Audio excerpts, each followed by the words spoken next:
আর এই মুহূর্তের বড় খবর, ডিসেম্বরে যে সরকারি কর্মচারীকে খুন করা হয়েছিল সেই খুনে আরও এক অভিযুক্তকে গ্রেফতার করল পুলিশ। রায়গঞ্জ শহরের তুলসীতলা এলাকায় গত ডিসেম্বরে এক সরকারি কর্মচারীকে গুলি করে খুনের মামলায় পুলিশ আরও একজনকে গ্রেফতার করল। গ্রেফতার হওয়া ব্যক্তির নাম সুমিত নাগ বলে জানা গেছে সুমিত পলায়নের চেষ্টা করেছিলেন। তাকে রায়গঞ্জ থানার ভাটল এলাকা থেকে গ্রেফতার করা হয়। রায়গঞ্জের সরকারি কর্মচারী খুনে গ্রেফতার আরও এক। প্রাথমিক তদন্তে যেমনটা জানা গিয়েছিল যে লেনদেনের জেরেই এই খুনের ঘটনা, লেনদেনের জেরেই খুন করা হয়েছিল সেই সরকারি কর্মচারীকে। অবশেষে গ্রেফতার অভিযুক্তকে আদালতে পেশ করল রায়গঞ্জ জেলা পুলিশ।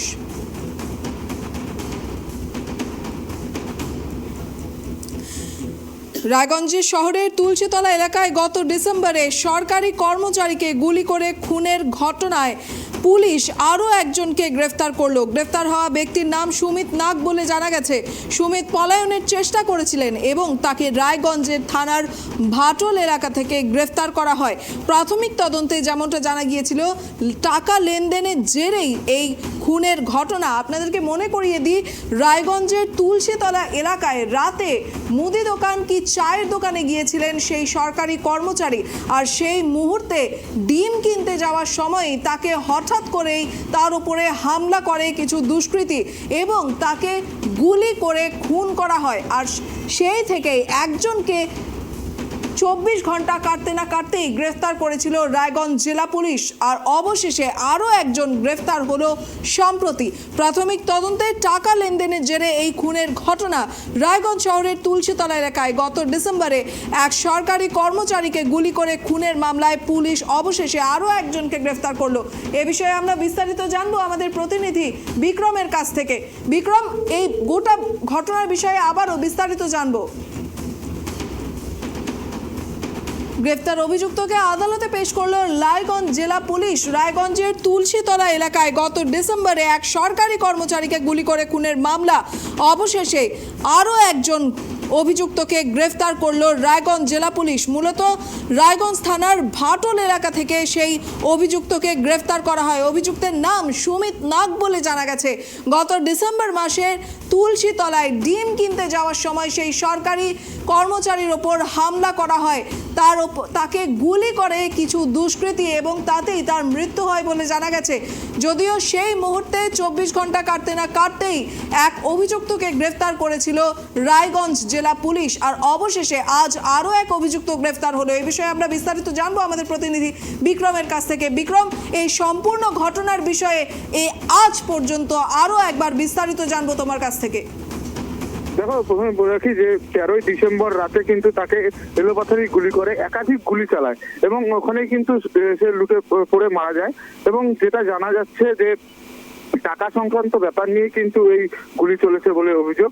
এবং যে এই যে সুমিত যাকে গ্রেপ্তার করেছে পুলিশ, সে কিন্তু শুক্রবার বাংলাদেশের দিকে রওনা দিচ্ছিল, বাংলাদেশ চলে যাচ্ছিল। সেই সময় কিন্তু ভাটল থানার পুলিশ কিন্তু তাকে গ্রেপ্তার করে এবং যেটা জানা যাচ্ছে যে তার সাথে দীর্ঘদিন ধরে একটা টাকার সংক্রান্ত একটা ব্যাপার ছিল, সেই সংক্রান্ত ব্যাপার নিয়ে কিন্তু এই গুলি চলেছে। আজকে কিন্তু তাকে শুক্রবার কিন্তু জেলা আদালতে তোলা হয় এবং তাকে 5 দিনের পুলিশি হেফাজতের নির্দেশ দেয়। এবং গতকাল রাত্রে কিন্তু রায়গঞ্জ থানার পুলিশ যে আগ্নেয়াস্ত্র দিয়ে গুলি করা হয়েছিল সেই আগ্নেয়াস্ত্র এবং একটি কার্তুজ উদ্ধার করে। এখন পর্যন্ত তাকে 5 দিনের রিমান্ডে রাখা হয়েছে এবং আরো তথ্য জানার জন্য কিন্তু পুলিশ তাকে কিন্তু আবারও রিমান্ডে নিতে পারে বলে পুলিশ সূত্রে আমরা জানতে পারছি। যেমনটা সিসিটিভি ফুটেজে আমরাও দেখতে পেরেছিলাম যে সেই যে গতকাল যাকে আটক করেছিল পুলিশ, অ্যারেস্ট করেছে, তাকেই কিন্তু সেই কিন্তু মূল অভিযুক্ত। এবং তার আগে যে দুজনকে গ্রেপ্তার করেছিল পুলিশ 15ই ডিসেম্বর, সেই দুজনকে কিন্তু জিজ্ঞাসাবাদ করার পরে কিন্তু এই সুমিতের নাম উঠে আসে এবং তাকে কিন্তু পুলিশ কিন্তু টেস্ট করে রেখেছিল এবং গতকাল শুক্রবার কিন্তু তাকে কিন্তু উদ্ধার করে পুলিশ। এই ঘটনা ঘিরে কিন্তু এখনো পর্যন্ত আরো একজন দোষী আরো কি আছে, তার সাথে যুক্ত আছে কিনা এই খুনের ঘটনায়, এখন কিন্তু সেটাই পুলিশ তদন্ত করছে। দিশা, ধন্যবাদ বিক্রম।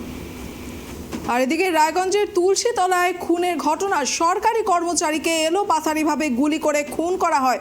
মূলত 13ই ডিসেম্বর, গত বছর 13ই ডিসেম্বরে রাতের বেলা যখন সেই সরকারি কর্মচারী ডিম কিনতে যাচ্ছিলেন, সেই সময়ই রাস্তায় কিছু দুষ্কৃতী তার ওপর এলোপাথারি গুলি করে আর তাতেই তার মৃত্যু হয় বলে জানা যায়। যেমনটা জানা যাচ্ছে, সেই মুহূর্তে 24 ঘন্টা কাটতে না কাটতেই দুজনকে গ্রেফতার করেছিল রায়গঞ্জ থানার পুলিশ। আর অবশেষে আজ ভাটল থেকে আরও একজনকে গ্রেফতার করা হলো।